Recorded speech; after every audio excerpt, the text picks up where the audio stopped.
CBSE दशम श्रेणी परीक्षा फल किट इंटरनेशनल स्कूल पुणी थे यार श्रेष्ठता प्रतिपादन कर चलित वर्ष विद्यालय समस्त छात्र छात्री कृतकार्य हो 100% सफलता हासिल कर उपलक्षे विद्यालय परिसर में आयोजित एक स्वतंत्र संबर्धना सभार कृति शिक्षार्थी को सम्मानित कर विद्यालय चेयरपर्सन मोनालिसा बल समस्त सफल छात्र छात्री को शुभेच्छा जणाइबा सहित सेमानंकर उज्जवल भविष्य कामना करिसेंते। कार्यक्रम में अभिभावक माने निजर अनुभूति बांटिथिबा बेले छात्र छात्री माने सेमानंक सफलतार श्रेय पितामाता और शिक्षकों को प्रदान करिसेंते। विशेषकर परीक्षा समय मानसिक चाप नियंत्रण पर शिक्षक मानक मार्गदर्शन सेमानंक श्रेष्ठ प्रदर्शन करिबारे सहायक होइछि बोली शिक्षार्थी माने कहिसेंते। पेरेन्ट्स मानक डाकिचु डाकिकी तांको आमे फेलिसिटेट कलु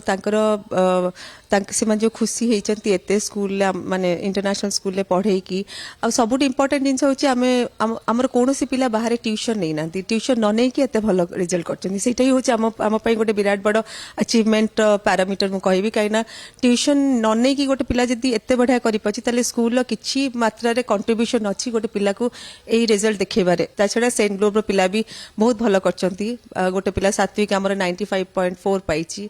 सेटा गोटे विराट बड़ अचीवमेंट कहीं पिला माने टिके डिफरेंट होती एमनकर ये करि पारछि निजे लिखि पारछि या निजे बुझी पारछि सेटा विराट बड़ गोटे अचीवमेंट आम मानक पई बहुत खुशी अछु एवं ता सफलतार पूरा श्रेय किट इंटरनेशनल स्कूल को ही जाउछि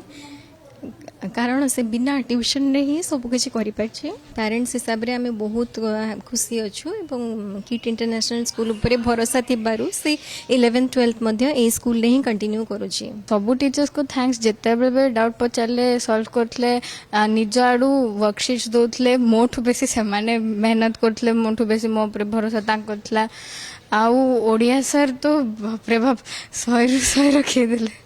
आउ कौन कह आउ मैथ तो भलो है आउ साइंस भी